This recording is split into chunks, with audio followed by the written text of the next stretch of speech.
Good Friday, but what's so good about it? Well, it's an exceptional day for Christians all around the world, as it signifies the crucifixion of Jesus Christ and the day He died to save us all from our sins. Good Friday is oftentimes spent fasting, praying, repenting, and acknowledging the goodness of Christ. I know we're all used to attending church service and worshiping together, but this year we have to do things just a little different. Due to the ongoing COVID-19 pandemic, we're urged to stay at home and avoid gathering in public for our own health and safety. This will help us to minimize the spread and reduce the number of cases in Jamaica. But that doesn't mean we can't still have worship sessions and enjoy family time this Good Friday and during the Easter holiday. We may have to do things virtually. Let us do our part to remain COVID-free. This edition of Jamaica Magazine will help you to do just that. I'm Audrey Williams. Stay tuned.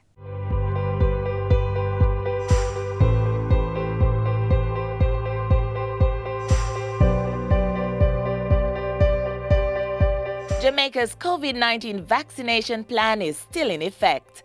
Persons with appointments to receive a vaccine will be allowed to do so during curfew hours. Persons will be required to present evidence of the appointment. And how it will work is you will show the text message that you would have received or your email to the police. If you wish to make an appointment, please do so online by visiting moh.gov.jm or by calling 888-663-5683. Vaccination sites will open until 4 p.m. daily. Vaccination still a keep. Go get your jab today.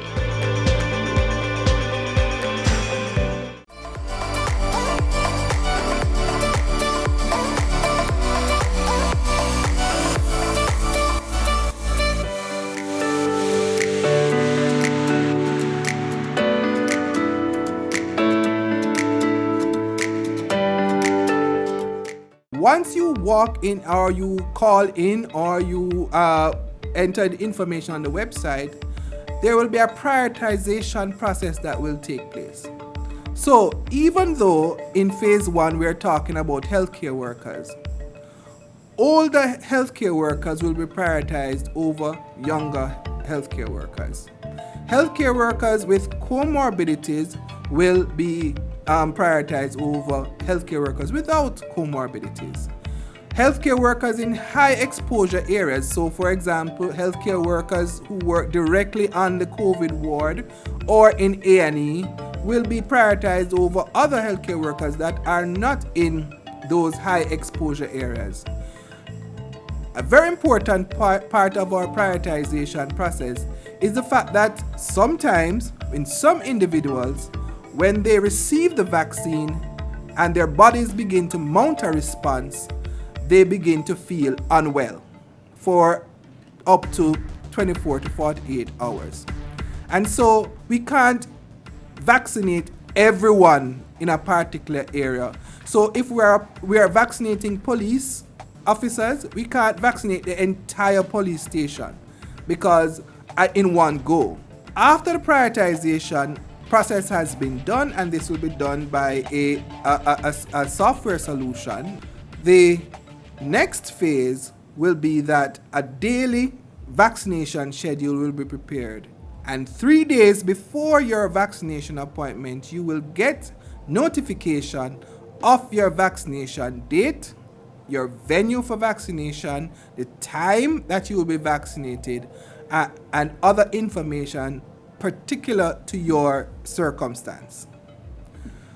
Once that is done and you have done the vaccination, a second appointment will be made for your second dose. As you know, most of the vaccines that we are getting are 2-dose vaccines, and therefore majority of persons will be required to take 2 doses, and so you will have to run this process twice.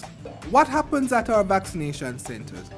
Our vaccination centers has 5 stages: registration, counseling, vaccine administration, observation, and documentation.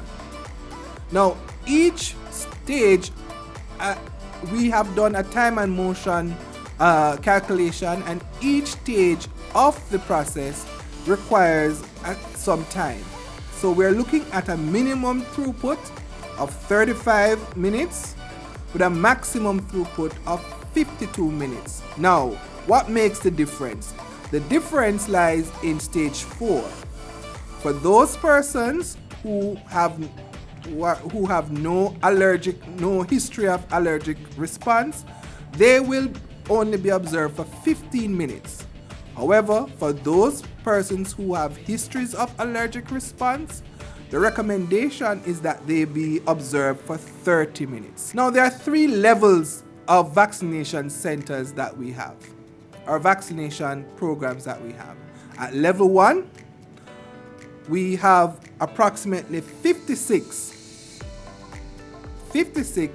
vaccination centers. The vaccination centers will operate for 5 hours during the day. We recognize that we will be able to vaccinate at level 1 3,720 persons per day. However, level 1 vaccination is a 3-day process where our health facilities will operate for 3 days. When we move to level 2 operation, it is for 5 days that we will be operating. However, for level 3, or what we call our blitz operation, we will now move to a 1,000 persons per day operation, where we identify mega sites for vaccination, and those mega sites will be able to have a throughput of at least 1,000 vaccinations per day. It is anticipated that we will have at least 19 such sites across the island, producing 19,000 vaccinations per day. These sites will only operate on the weekends, Fridays, Saturdays, and Sundays. So overall, we will begin and end phase 1, March to June. Phase 2 will begin and end May and end on October. And phase 3 will begin August and end in March. So there is some overlap. It will be mounted on our website, on the Ministry of Health and Wellness's website, for those who want to go back and look over in details. It is an ideal scenario for us in terms of the arrangements that are being made, and we clearly, it is intended to be a roadmap.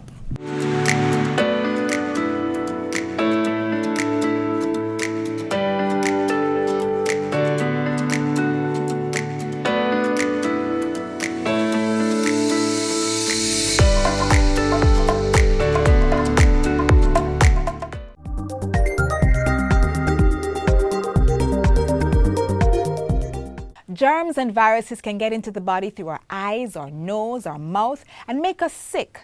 Regular hand washing is the best way to avoid getting sick from infections, such as the COVID-19 virus. Let's see how the government is helping to keep our hands clean.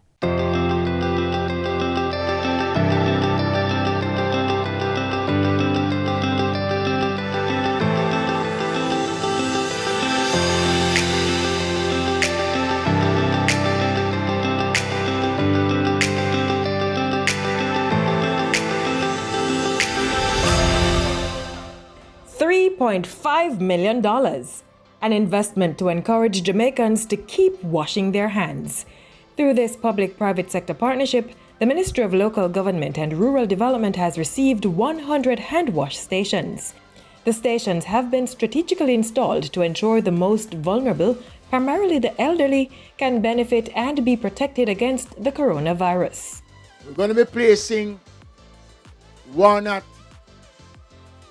all infirmaries across Jamaica. Will have one of these stations. State-owned Golden Age homes are also recipients of the hand-washing stations. So too are town centers and municipal buildings across the country. The installation of the stations is in support of the government's COVID-19 response to safeguard those within the public domain. As everyone would have known by now, the World Health Organization stipulates that hand washing is an effective tool to prevent the virus and other diseases. And so, the Ministry of Local Government and Rural Development partnered with telecommunications giant Digicel to outfit these locations with the hand wash stations. Parish municipal corporations will have oversight for these stations within town centres and at the councils, while the Board of Supervision monitors those at the homes and infirmaries. It is important that the public recognize the importance of it. We have a population of over 1,500 residents, and God has been good. Only 3 deaths so far across the country. The donation of these hand washing stations are critical in the fight against the COVID-19 disease because, as you know, hand washing and sanitizing and practicing proper hand hygiene is a key element and key component in preventing and containing the spread of the disease, which is critical for our infirmaries at this time. It's very important that the private sector cooperates and work alongside with the government, both central and local government, to effect change and to effect transformation and to reach out and to show a caring society. This is precisely the kind of public-private partnership that we need, especially during this time as we confront the COVID-19 pandemic together. So when it is the Minister ODPEM reached out to us to say, let's get on board with providing more of these hand washing stations right across the country so that people can have ready access to just doing the basic thing of washing their hands. It has been a collective response as we, as a country, unite to preserve and to maintain those in our country who are in need of state support.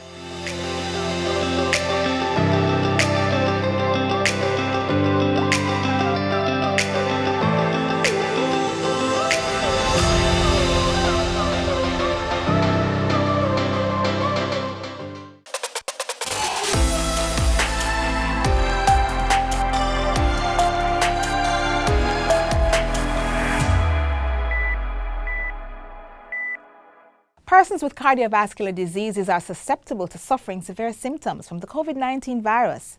Let's see how the Heart Foundation of Jamaica is helping in the fight against COVID-19 and protecting the heart.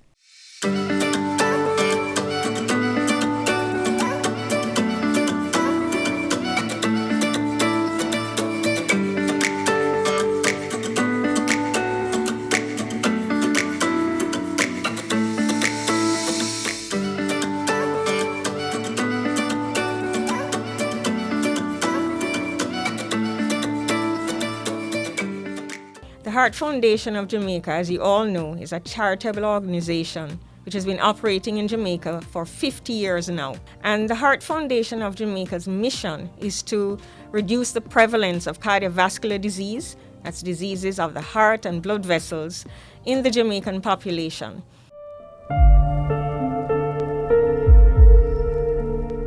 We are particularly interested in COVID-19 at the Heart Foundation of Jamaica, not only because we have been affected by all the economic, financial, social restrictions, but also because COVID-19 seems to have a particular impact in people with heart disease.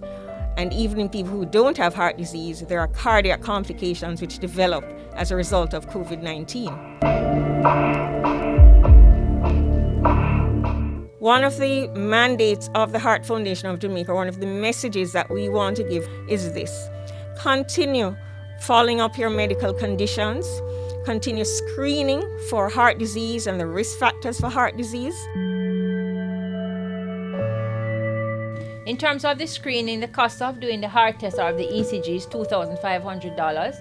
This would include meeting with the registered nurse, having the ECG done. If it's abnormal, it will be read by a cardiologist. It also includes a blood pressure check and the height and the weight check. We would also recommend a blood sugar test, which is $600, a finger prick, you get your result in 3 minutes, and a total cholesterol check, $1,200, which also is the same finger prick to your blood sugar check. So in all, maybe about just over $4,000 would give you a full screening. Based on that, we would then refer you, if necessary, to one of our several cardiologists or nutritionists if you need help with your diet.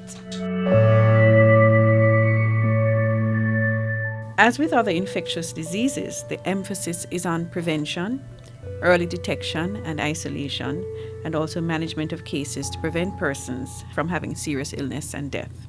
What we have seen is that persons with comorbidities are 96 more times likely to have moderate and severe illnesses, and are over 100 times more likely than persons without chronic illnesses to die. Many have more than one comorbidities, with a combination of cardiovascular disease and diabetes being quite common. The most common comorbidity and risk factor for death is age over 60 years. Our national surveys have shown that a significant portion of our elderly persons have comorbid illnesses, of which cardiovascular disease is the most common. The Ministry of Health and Wellness have therefore prioritized prevention in these groups to prevent or reduce risk of exposure. Hence, the stay at home, wearing your mask, maintain physical distance. The Disaster Risk Management Act pulls these persons out in having the stay at home order for the elderly persons. And of course, regardless of whether you're at home or in the community, you have to maintain the precautions at all times. It is therefore important that these vulnerable groups ensure that they maximize their ability to fight the disease if they should become exposed. And this includes healthy lifestyle choices, exercise, diet, keeping well hydrated, rest and relaxation. But also care for your chronic illness with regular physical examinations, compliance with medication, and timely and appropriate screening to increase persons getting continued care by increasing the use of telemedicine, by increasing the length of prescriptions, and by instituting a home delivery for medications for elderly persons.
businesses like mine continue to serve the needs of people.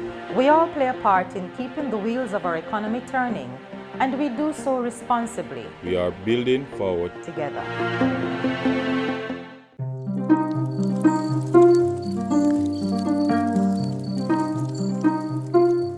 Farming is a way of life, especially here in Jamaica. Today, an increasing number of young people are getting involved. Back then, persons used to look down on agriculture based on the stigma that agriculture is for a particular group of persons. But I am proud to say that that stigma has been reduced significantly. So no longer is agriculture a last option. It's a primary option where persons are now interested in pursuing even studies at the master's level in agriculture. Getting started in agriculture can be tricky, so there are a number of things new farmers need to be aware of. For young persons who would like to get involved in agriculture, the first thing I would say to them, they have to first assess their interest. Agriculture is a very wide industry with different sectors, and so they first need to look at, do I have an interest in crop production or animal production?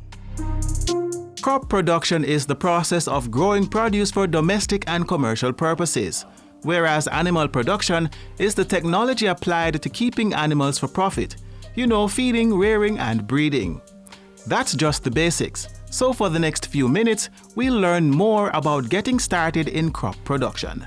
We at RADA, and the field staff particularly, when we are engaged about young persons getting into farming, when they approach us, one of the main things we want to emphasize is about training. A lot of persons who want to venture into agriculture, and they see it as something that they can get into without getting that technical knowledge, because it's easy to go and get the land, prepare and sow the seeds and all of that. But there's a lot of other issues you have to consider. You have to consider the pest and the disease control. As you say, you have to look at the weather condition, you have to look at the type of crop. Different crop require different environmental conditions. Two major things we also emphasize to new entrant farmers is we look at the markets. Don't just jump into production without thinking about your market.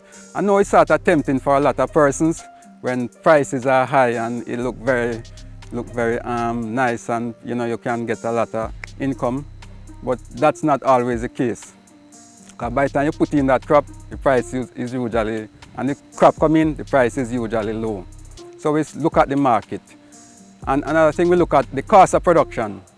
A lot of new entrant farmers, they want to get into production without looking at what it costs to produce a crop. That is very important, because that is how you can determine if you are able to make a profit based on how you estimate your costs and your market price and all of that. So we emphasize the cost of production. So those are some of the things we emphasize to new entrant farmers. So there are different options such as agro-processing that young persons can venture. So you don't have to be looking at agriculture as going in the sun, sweating. You can still do that practice. That's the traditional practice. But there are some contemporary practices that involves technology, such as hydroponics and aquaponics. And so young persons can look at that option as well. So don't picture a farmer as this person in dirty clothes, this person riding a donkey. Some of the farmers know they are driving the biggest vehicle you can think of, and they live in the best household that you can think of. Another thing that you need to do is to partner with RADA, in particularly the agri-linkages, to help you seek possible markets before you venture into the field of agriculture. And what you can also do is to do a SWOT analysis. When I say a SWOT analysis, once you identify your interest, you're going to be now looking at your strengths, assess the strengths, you're going to assess the weaknesses and how you can overcome them. You're going to look at the opportunities that exist, and you're now going to be looking at the threats.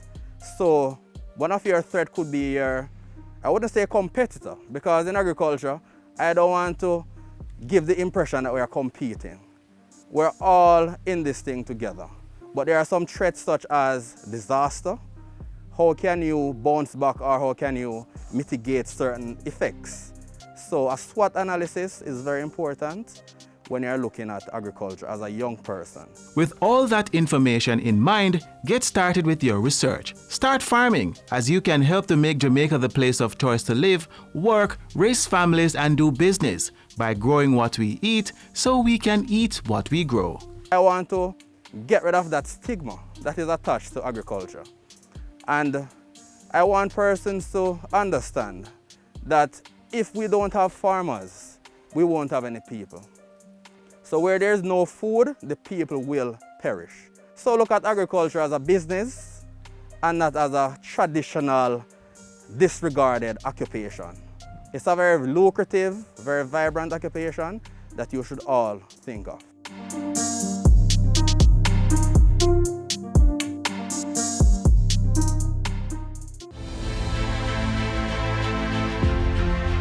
Informing. Jamaica today confirmed its first imported case of coronavirus.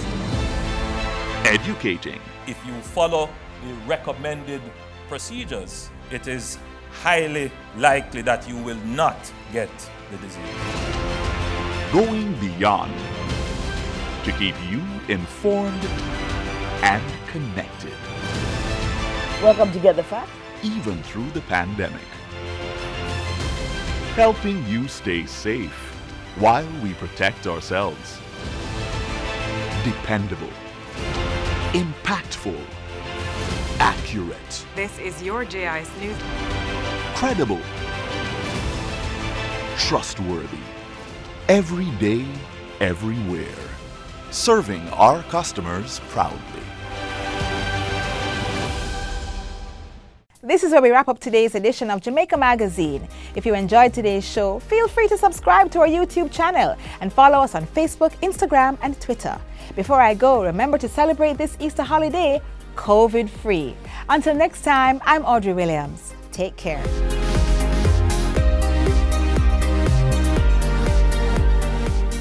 This has been a production of the Jamaica Information Service, the voice of Jamaica.